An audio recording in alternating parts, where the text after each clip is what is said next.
I just felt like it would be a little bit better to take a back seat, work on my mindfulness, and I knew that the girls would do an absolutely great job, and I didn't want to risk the team a medal for kind of my screw-ups because they've worked way too hard for that. It's like, I think the girls need to do the rest of the competition without me, and they were like, I promise you you're fine. We watched you warm up. And I said, no, I know I'm going to be fine, but I can't risk a medal for the team, so I need to call it. It's been really stressful, this Olympic Games. I think just as a whole, not having an audience, there are a lot of different variables going into it. It's been a long week. It's been a long Olympic process. It's been a long year.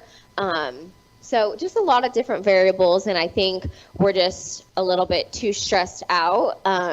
But we should be out here having fun, and sometimes that's not the case. I say put mental health first, because if you don't, then you're not going to enjoy your sport and you're not going to succeed as much as you want to. So it's okay sometimes to even sit out the big competitions to focus on yourself, because it shows how strong of a competitor and person that you really are.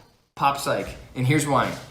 It stands for Popular Psychology, and through YouTube, I will become popular and I'll be a popular psychologist. I'm David Colarosi. No, it's Dr. David Colarosi. I have a master's degree in marriage and family therapy and a PhD in counseling psychology. You are such a genius.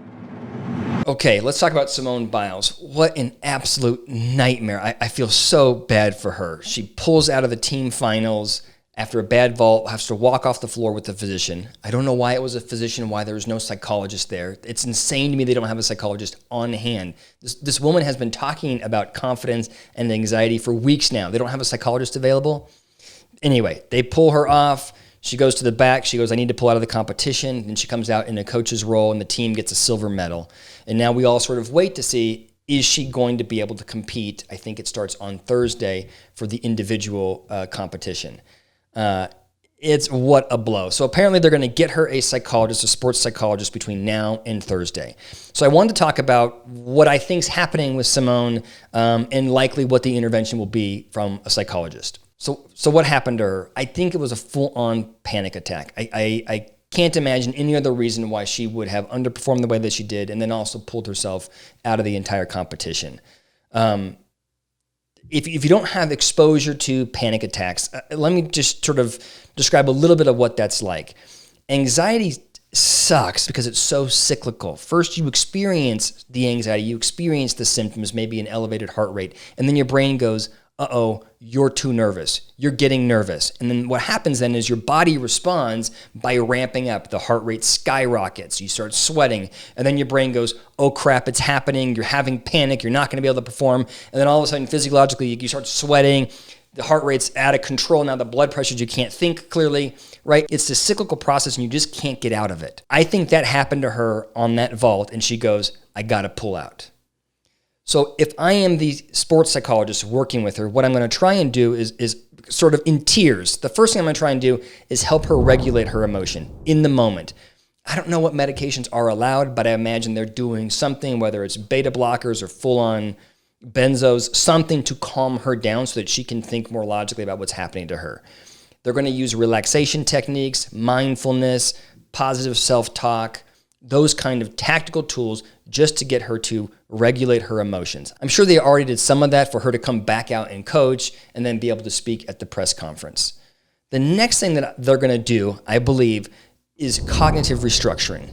Simone had you can describe this if you think about this is the pinnacle of her career, and then something mental, psychological derailed her.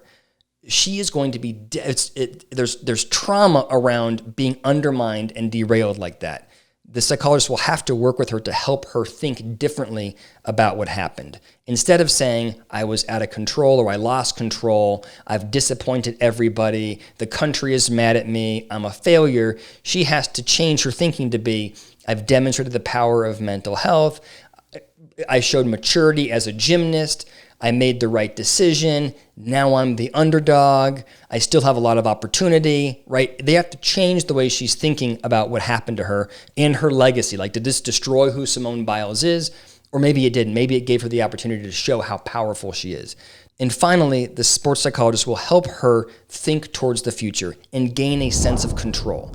In order to perform at the level of these elite athletes, you have to be in the precise right mental place. That means the appropriate level of confidence, the appropriate level of anxiety, the appropriate level of motivation and drive.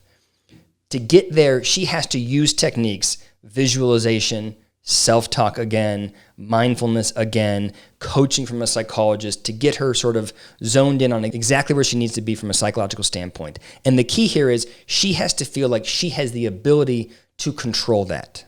And I'll tell you this, if I were the psychologist, I would be pushing the underdog narrative.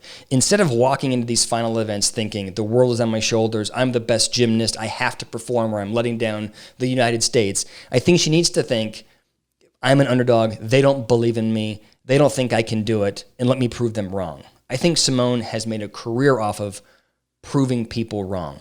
So I don't know what will happen. If I was a betting man, I'd bet on Simone.